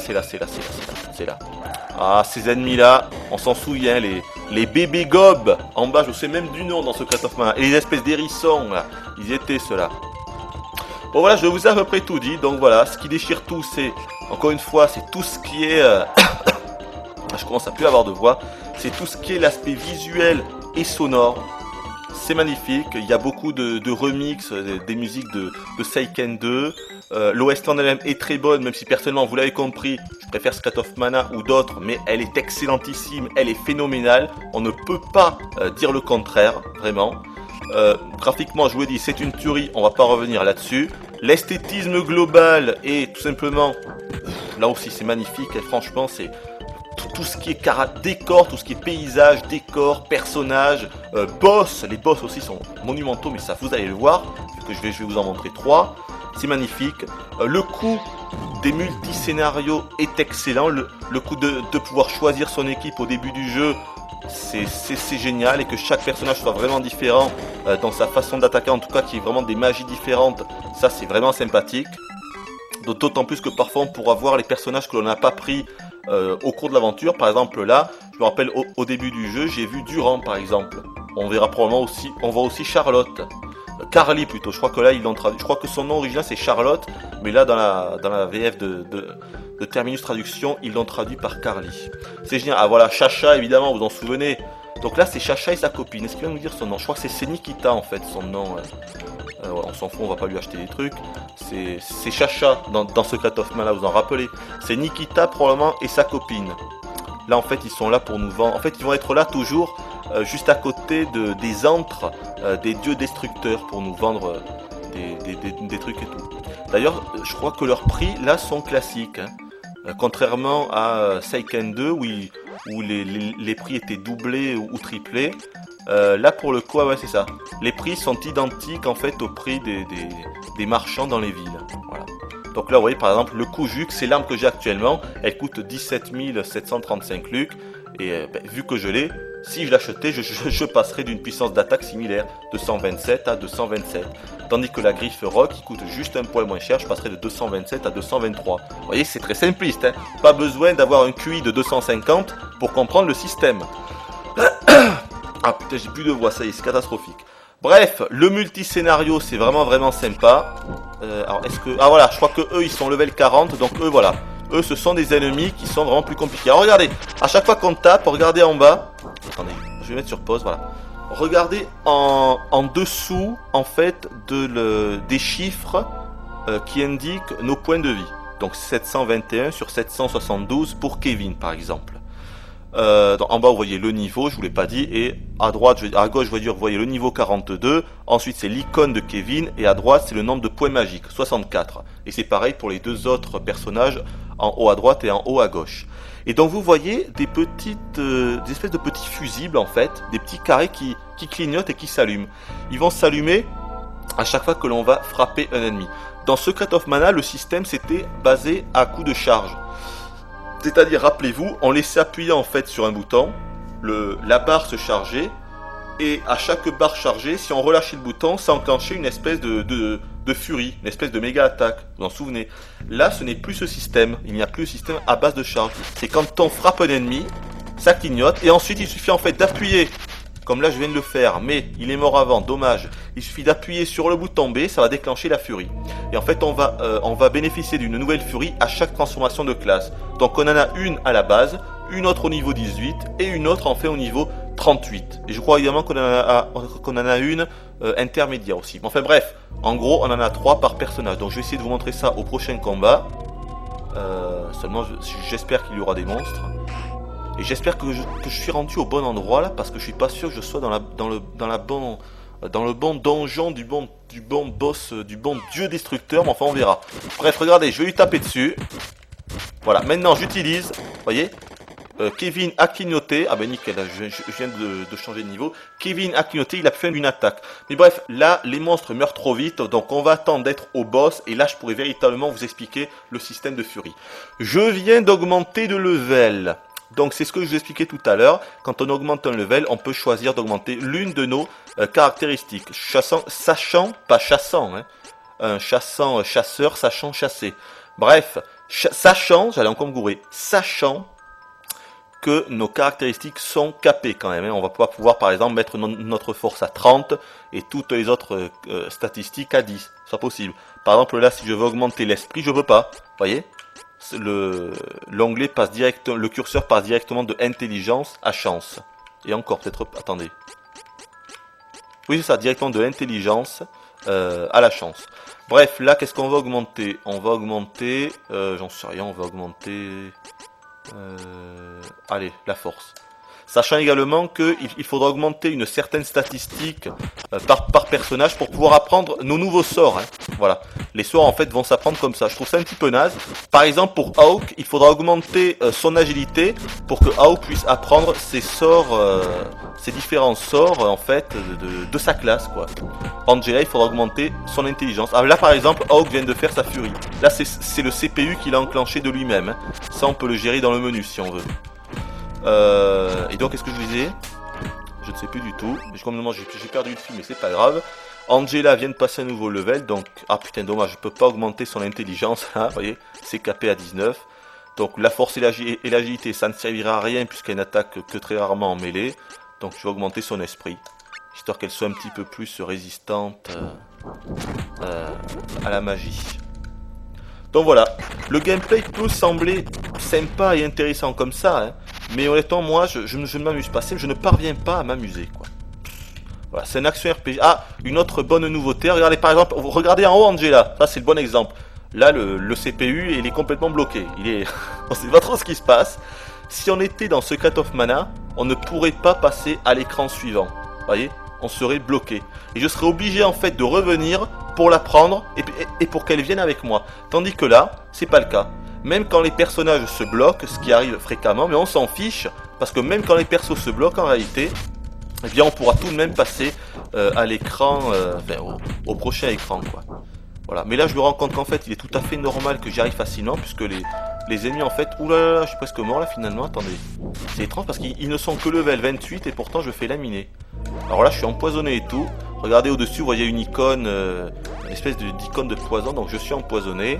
Donc je vais me prendre une herbe rêve. Est-ce que ça a marché? Ah non, je me suis gouré, merde! Je suis complètement planté en fait. Je me suis planté. J'ai utilisé une herbe rêve en fait qui saute directement, qui fait passer jour-nuit ou la nuit au jour. Donc je me suis planté, voilà, c'est l'herbe pipi plutôt qu'il faut prendre. Je suis presque mort, donc ce qu'on va faire, c'est on va pas faire le kamikaze. Je vais utiliser une petite boisson au miel. Ah, je n'ai pas de truc potos là. Ah, évidemment, on est passé la nuit, donc maintenant Kevin peut se transformer, vous voyez, en loup-garou. Hein. Donc outre sa puissance d'attaque, ses autres caractéristiques ne changent pas. Hein. On a toujours les mêmes, il a toujours les mêmes sorts, les mêmes attaques magiques et tout ça. Là je joue assez mal, donc ce qu'il faudrait que je fasse, c'est d'abord que je régénère Angela. Voilà, avec un petit chocolat, 300 HP. Et ensuite, que j'ordonne à Angela de faire, on va dire, une attaque... on sait rien, moi. Je vais vous montrer par exemple le trou noir sur tout le monde. Hop. Ça devrait faire des dégâts, ça. Donc évidemment, comme dans Secret of Mana, quand on utilise des magies, l'écran est figé. On ne peut plus rien faire. D'ailleurs, ça c'est l'un des défauts également. C'est que parfois dans le jeu, on va tomber sur des ennemis qui se sont mis en tête, ou même des boss parfois, qui se sont mis en tête de ne faire que des magies. Pendant 30 ou 40 secondes, ils vont nous assonner comme ça de magie, et on ne pourra mais rien faire. Et parfois on va même mourir, sans pouvoir rien faire, sans pouvoir aller une seule fois dans le menu, pour se remettre de la vie ou quoi. Mais le pire c'est que ça arrive parfois sur les boss, mais ça arrive même parfois sur des groupes d'ennemis. Ils sont 3 ou 4, ils vont tous nous faire à la filée une magie puissante, et ils vont nous tuer à la fin parce qu'on n'aura rien pu faire pendant 40 secondes. C'est vraiment un truc qui m'a énervé, ça. Des enchaînements de magie ou de techniques sans pouvoir rien faire.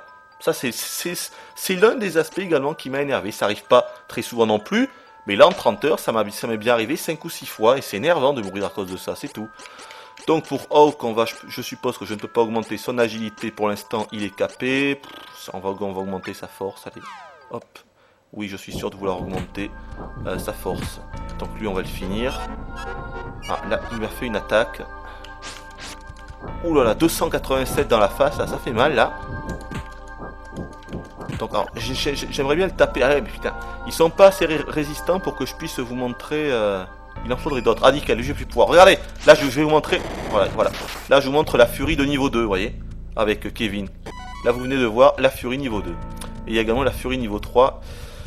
qui éradique tout le monde ou presque à l'écran. Voilà, mais je vous ai à peu près tout dit. Voilà, niveau 40. Eux par contre ils sont assez balèzes. Donc il faut commencer à faire gaffe là.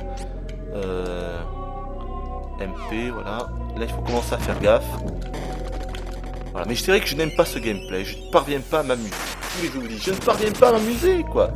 Et étant donné que le gameplay c'est plus de 50% de ce jeu, pour moi ce jeu il en devient très moyen, je vous assure, mais je préfère comme me faire évidemment un bon vieux Secret of Mana, ça vous l'avez compris. Mais même, c'est ça le pire quoi, même Mystic Quest quoi. Je m'amuse plus avec Seiken 1 quoi, ou avec un Secret of Evermore. Je n'aime pas le gameplay de ce jeu, voilà. C'est fou quoi, mais vraiment je vous assure, le gros problème de ce jeu c'est ça. Je vais essayer de me manier, donc vous voyez, quand on veut fuir, on peut pas courir ni rien, on est obligé d'avancer comme ça, et de passer à l'écran suivant, voilà, ce qui enclenche, voilà, un nouveau truc. Donc là j'essaye de courir, enfin j'essaye de courir, on peut pas courir, mais j'essaye de m'éloigner d'eux, histoire de pouvoir m'éloigner le plus possible, et de passer à l'écran suivant. J'espère que je suis... Ah putain. J'espère que je suis pas en train... Allez, vous voyez là, je suis complètement bloqué, je veux passer mais je peux pas, je me fais toucher en même temps, c'est catastrophique. Par contre j'espère que je suis pas en train de revenir au début. J'ai peur que... Non, c'est bon. Allez, on se magne. Hawk va crever, non, je m'en fous, franchement je préfère qu'il crève. De toute façon il sert à absolument rien du tout. Alors peut-être que là il y a une statue. Non c'est pas là, c'est au prochain. La statue d'or pour pouvoir se régénérer. Voilà, vous voyez, ils se font toucher. C'est ça. À la fin, on préfère même les esquiver. À part quand on est en phase de leveling, pour XP ces personnages, on préfère presque esquiver comme ça les batailles, les combats, qui se ressemblent tous. C'est que ce soit avec les boss, que ce soit avec les personnages, c'est toujours pareil. Angela utilise une magie sur tous, puis après, avec nous, on les tape et ça reste là. Et puis quand ils nous touchent, on se soigne. Ça vole pas plus haut que ça va jamais plus loin que ça. Ça restera comme ça. Je ne parviens pas à m'amuser. Le problème vient sûrement de moi, encore une fois. N'oubliez pas que ce jeu a une réputation de ouf, et personne ou presque ne va critiquer son gameplay. Donc vraiment, je suis le seul. Mais autant à l'époque, quand j'ai joué en émulation, j'avais trouvé le jeu... On va pas sauvegarder, je pense pas que je vais crever au boss quand même. Autant quand j'étais en émulation, j'ai quand même me prendre plus de boissons, miel et compagnie, on sait jamais. Alors... vers le bas. Chocolat. Ouais, les chocolats. On va s'en mettre 9, c'est bon. Les boissons au miel. Voilà. On va s'en mettre 2 autres. Allez, ça ira. Griffe de la top, je l'ai. Voilà. Parce que je crois que le boss est surtout sensible aux attaques de terre. Donc je mettrai l'attribut de la terre sur mes armes.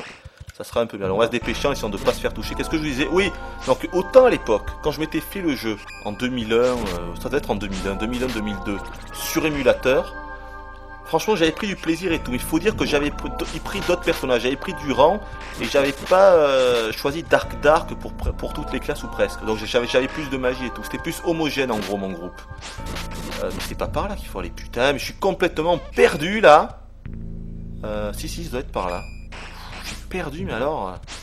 J'espère que le dieu destructeur était... Ah putain, mais quand on est bloqué comme ça m'insupporte. Je vous assure, mais ça m'insupporte quoi. On peut pas se déplacer, on peut pas esquiver les attaques. Franchement, celui qui me dit que ce jeu c'est pas du bourrinage, mais c'est faux quoi. C'est du bourrinage quoi. Au moins dans Secret of Mana, le jeu avait lui aussi ses défauts, mais on pouvait esquiver les attaques des ennemis. Pas les boss, je suis d'accord, mais les attaques des ennemis classiques, on pouvait les esquiver. Putain, mais là on peut même pas quoi. Sérieux, on est obligé de se faire toucher. Ah bah en fait il y avait une autre statue ici, je me souviens plus du tout. Alors on va se régénérer. Non, on va pas sauvegarder. Alors le boss doit être juste à côté. Non, il est pas là, mais c'est pas possible. C'est pas... Alors, attendez, peut-être à droite là. Attendez, je suis complètement perdu. Évidemment, on n'a pas de carte. Hein. Oh là là, j'espère que c'est par là. On n'a pas de carte ni rien. Hein. Ah bon, là, je le sens mal là. Là, je le sens mal. Parce qu'en même temps, je vois pas du tout où je suis. Oui, donc on n'a pas de carte pour se repérer ni rien quand on est dans les donjons ou là, dans cette espèce de chemin sinueux. Mais c'est pas par là. Ça, je crois que c'est pas par là. Hein. Je continue, mais... J'ai peur, là. Je suis quand même pas revenu au début, là. Putain. Allez, regardez-moi ça. On peut pas courir, putain. J'ai l'impression que je suis gouré, là. Parce que là, ça me dit rien du tout. Ouais, c'est pas par là, c'est pas possible. Là, je suis gouré, là. Ah, mais qu'est-ce que c'est, ça? Je me suis gouré à tous les coups. Bon, on va repartir en bas. Je sais plus du tout, je me suis gouré. J'ai dû me tromper de chemin, là. Je suis complètement perdu. Vous voyez? Là, par exemple, regardez ce qu'il a fait, là. Son petit saut, en fait, c'était une esquive automatique. C'est pas moi qui l'ai fait. C'est le CPU qui gère automatiquement les esquives, même du personnage que je contrôle. Hein. C'est fort, ça. Là, ils avaient décidé que, voilà, c'est bon, je pouvais esquiver. Et donc, le mec, mon personnage saute tout seul.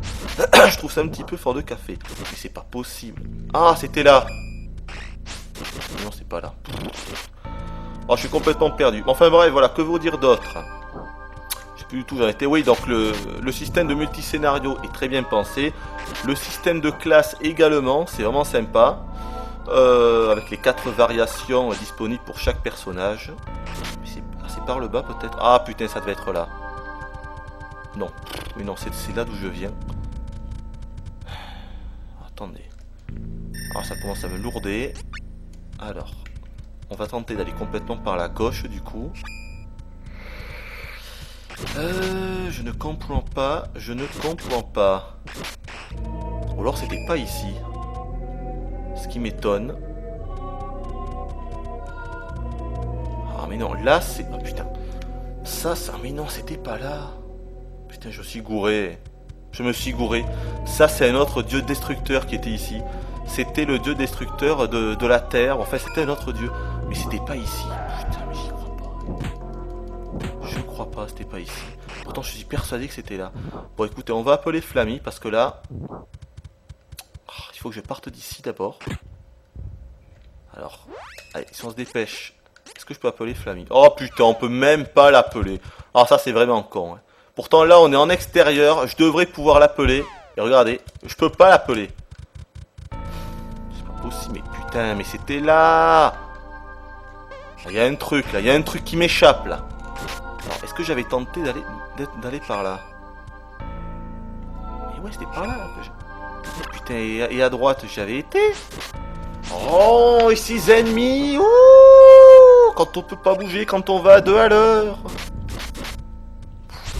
Mais c'est pas possible. Je suis complètement perdu. Bon, tout à l'heure, je crois que c'était de là que c'était de là que je venais. Bon, on va tenter à gauche. On va tenter à gauche. Alors là, vraiment, je suis perdu. C'est un truc de fou. C'est énervant quand on est bloqué comme ça, je vous jure, c'est insupportable. Donc si j'y arrive pas, j'arrêterai le truc. Il n'y a pas un chemin là-bas quand même, ben là on est bloqué là. Ça aussi c'est énervant de ne jamais savoir où l'on doit aller, ce qu'il faut faire.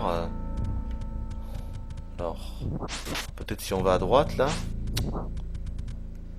Complètement perdu, le mec. Quoi? Trop fort, ouais. Ah, je suis revenu, en fait, au même endroit que tout à l'heure. Ok. Donc... Bon, ça devait pas être là. Hein. Pas la peine d'insister.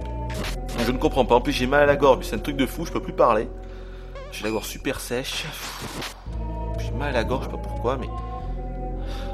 Je ne comprends plus, là. On va tenter par là. Si seulement je pouvais aller plus vite aussi, ça irait mieux. Mais là, être obligé d'avancer à 2 à l'heure comme un escargot, c'est vraiment ignoble. Faut savoir également qu'il y a très peu d'énigmes dans le jeu. Ça n'a rien à voir avec un Zelda, mais déjà dans le Secret of Mana premier il y en avait très peu. Mais là, c'est on avance. Non, mais c'était pas là, en fait. Je me suis gouré. Je me suis complètement planté. Ce n'était tout simplement pas là. Voilà, c'était dans un autre endroit. Je suis allé là et je me suis planté. Putain, regardez. On peut rien faire. Les monstres nous bloquent. Regardez-moi ça, il était à 2 mètres, pourtant il m'a touché. Qu'on vienne pas me dire que ce gameplay est réussi, quoi. Ça, c'est pas possible. Bon, je suis perdu, là. Non, il faut que je remonte, y a pas de doute à ça. Il faut que je remonte. Ah, putain. Ou alors c'était là, peut-être. Je vois qu'il y a un second passage ici. Non, il n'y en a qu'un seul. Non, mais c'est par là, c'est sûr. C'est sûr que c'est par là. Je comprends pas, je ne comprends pas.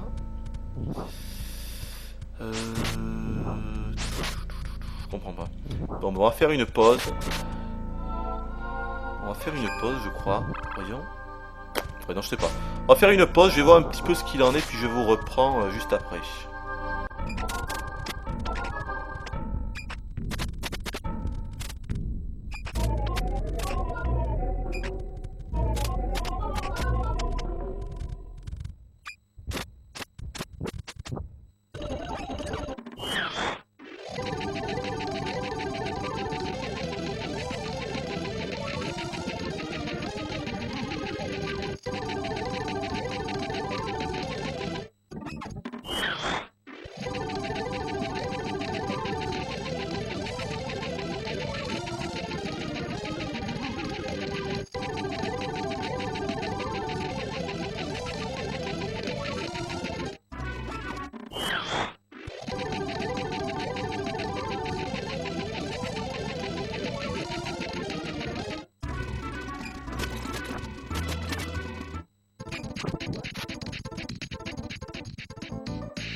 Ok, ça y est, j'ai trouvé. En fait, on était complètement perdu dans un trou. En fait, on n'était pas du tout au bon endroit, quoi. Je me suis complètement planté, désolé. En fait, ça y est, j'ai retrouvé. Regardez-moi ce décor en plus. On est vraiment là dans un des plus beaux décors du jeu. On voit carrément le monde sous nos pieds, sous ce pont. C'est magnifique. Donc voilà, c'était pas du tout là en fait. C'était dans le royaume de Roland qu'il fallait aller. N'importe quoi, moi. Voilà, toujours les deux chachas. Enfin, Nikita en fait de son nom original. Il était même là dans Legend of Mana, c'était Nicolo, le gros chat là, un petit peu la mascotte, avec le lapin. C'est plutôt le lapin quand même, la première mascotte. Mais après il y a Chacha quand même s'il n'est pas dans tous les épisodes. Voilà, cette fois-ci on va essayer de se manier. Donc voilà, je vais me dépêcher cette fois-ci et on va directement se rendre au dieu destructeur. Ah, c'est un des rares moments du jeu où on a droit à une petite énigme. Donc là, cet endroit-là, c'est un endroit en fait où l'on revient vers la fin du jeu, là où je suis. Puisque vers le début du jeu, ça veut rien dire ce que je suis en train de vous dire, je dis n'importe quoi. Enfin bref, cet endroit-là, c'est un endroit auquel nous sommes déjà venus au début de l'aventure. Et là, on y revient. Donc je trouve également qu'ils font un peu dans dans le recyclage, quoi. Parce que toute la deuxième moitié du jeu, en fait, ce sont des lieux qu'on aura déjà vus la première moitié du jeu. Je trouve ça un petit peu moyen. Bref, là, vous voyez qu'il y a ces espèces de statues mayas qui soufflent. Et il faut en fait actionner ces interrupteurs. Non, je suis gouré là, c'est vers le haut. Actionner ces interrupteurs pour faire en sorte qu'elles soufflent d'un autre côté et pour pouvoir passer. Voilà, mais c'est vraiment l'une des très rares énigmes du jeu. Regardez-moi cette beauté encore une fois. Mais vraiment, celui qui me dit que ce jeu est moche, il a des défauts encore une fois. Le gameplay en premier. Putain, regardez-moi ça. L'autre, il a fait son attaque, il a tué Angela. Elle a un point de vue, mais en fait elle est morte, c'est un bug. Elle est pas morte. Elle est pas morte, non, elle est réellement à un point de vie, incroyable. On s'en fout, on va la laisser crever. Et moi, il m'a mis à 109 points de vie et Hawk à 80. Oui, non, mais c'est vous dire quand même à quel point c'est... Parfois c'est hallucinant, on comprend pas ce qui se passe, quoi. Vous voyez? Parfois les ennemis peuvent nous tuer comme ça, on comprend pas, ils nous font une technique, ils nous tuent. Ah, ok, d'accord, on sait pas pourquoi. On n'a rien pu faire. Donc là, je vais quand même me servir d'Angela. Qu'est-ce qu'on va faire? J'en sais rien. Le coup des boules de feu sur tous. Voilà, c'est du bourrinage, on est obligé d'appuyer sur le bouton à la chaîne. Il n'y a aucune technique, aucune skill. Et c'est juste quand notre barre de furie en bas est pleine ou qu'elle est à moitié pleine, on peut faire un combo. Là par exemple, voilà, je fais un combo d'une double attaque qui fera d'ailleurs beaucoup plus de dégâts. Mais ça s'arrête là, quoi. On peut rien faire d'autre. Hein. Je comprends vraiment pas comment on peut prendre du plaisir, encore une fois. Ah, je peux pas passer là. Comment on peut prendre du plaisir avec ce gameplay, quoi. C'est pas fun, c'est rébarbatif, c'est frustrant, je ne comprends pas. Je comprends pas les critiques monumentales que l'on donne à ce jeu, qui est certes très bon, mais à cause de ce gameplay qui pour moi est vraiment... Ah mais c'est pas là. Ah, j'ai pas encore recommencé à me perdre, hein. C'est vers le haut je pense. Voyons. On va voir. On va être par là. On va essayer de se les faire vite fait. Hop là, vite le combo. Voilà, un en moins. Vous voyez que là, ça n'a plus rien à voir avec les petits monstres que je terrassais au début. Hein. Vous voyez que même eux, là, ces monstres tout pourris, ils me donnent une herbe puis quoi. C'est ce qu'on a au début du jeu, c'est n'importe quoi. C'est-à-dire qu'on est obligé de prendre le risque. On n'est pas obligé, mais en gros, quand on a un coffre, on va prendre le risque d'ouvrir le coffre, donc de se taper la roulette, de se taper une maladie ou carrément de voir mourir l'un de nos personnages pour récolter un bonbon ou un chocolat. Mais quel intérêt, quoi? Quel intérêt? Si encore on avait des bons items dans les coffres, je dis pas. Mais là, on a juste que de la merde. Voilà. Bah, pour vous dire, ce jeu est tellement bourrin qu'il y a même une fonction automatique. Regardez, là, actuellement, je laisse appuyer sur le bouton A. Vous voyez? Et en fait, alors, attendez, vous allez voir, dès qu'il va y avoir un autre, voilà. Là, je laisse appuyer sur le bouton A. Et en fait, l'ennemi, mon personnage, Kevin, se déplace automatiquement vers l'ennemi et il va l'attaquer. Donc c'est vous dire à quel point c'est bourré, quoi. On n'a même pas besoin d'appuyer sur d'autres touches. On laisse appuyer sur le bouton A et le personnage attaque tout seul. Allez, voilà. Qu'est-ce que j'ai? Shibuya, ça encore, bon, c'est un petit peu mieux qu'un simple chocolat ou un autre truc dans le genre. Bon, donc là je m'en souviens, si je vais en bas, voilà, c'est pas un secret, mais voilà, ici je peux pas passer parce qu'il y a une statue qui souffle du vent. Donc il faut passer peut-être par le haut. Non, donc c'était bien par là. Ici, par le milieu, on va aller actionner l'interrupteur qui doit se trouver pas loin. Voilà, ici, bouton poussé. Maintenant, on peut passer. Maintenant, on va pouvoir accéder en bas ici. Voilà. Donc là, il va falloir aller là. Lui, il me pousse. On actionne l'interrupteur. Je crois que là, il faut que je revienne maintenant. Et là, je vais pouvoir passer en bas, je pense. Voilà. On doit plus être loin du boss là, mais il faudrait une statue. Je crois que le boss... Ah non, pas encore, le boss n'est pas là. Putain, encore un décor vraiment magnifique. Hein. Allez, les décors en hauteur comme ça, ils sont vraiment réussis. Regardez-moi ça. Lui, il peut être chiant, lui. Je devrais utiliser une magie, mais j'ai la flemme parce que les magies sont super lourdes à utiliser vu que c'est vachement lent, quoi. C'est vrai, ça met plusieurs secondes à être incanté. Même si on peut améliorer ça quand on upgrade l'intelligence ou l'esprit. Voilà, je crois que là, il y a une statue. On va pouvoir se régénérer. Et on va enfin atteindre le boss. Eh bien dis donc, j'en peux plus. Je suis pas très content de cette vidéo, je dois dire, mais j'ai tellement mal à la gorge, j'ai tellement chaud, il fait une chaleur, mais alors... à décorner les taureaux, ça veut rien dire. Il fait une chaleur à décorner les taureaux. Généralement, c'est quand il y a beaucoup de vent qu'on dit ça. Hein. Une chaleur à décorner les taureaux. Putain, mais regardez en bas, on dirait du Picasso, quoi. Regardez en bas, le tableau en contrebas, le monde. Oh, c'est magnifique, Vraiment l'un des plus beaux jeux de la Super Famicom, sans doute possible, hein. Sans doute. Ah, je crois que là, voilà, ça y est, on va enfin y arriver, mais dis donc, ce fut laborieux. Oh, le ciel, le dieu destructeur, et alors là, attention les yeux, gros spoiler, je vous préviens, gros spoiler. Mais c'est magnifique. De toute façon, je vais m'arrêter de parler, je vais faire un petit peu la synthèse de tout ceci. Et je vais vous montrer ce combat, puis 2 autres combats de 2 autres dieux destructeurs qui sont eux aussi magnifiques. Ce sont les 3 combats les plus beaux du jeu. Parmi les boss les plus impressionnants visuellement, les plus esthétiquement, les plus magnifiques, les mieux réussis de tous les RPG confondus, de toute l'histoire vidéoludique, je m'emporte un peu. Et regardez-moi ça. Allez, je vous laisse apprécier quelques secondes.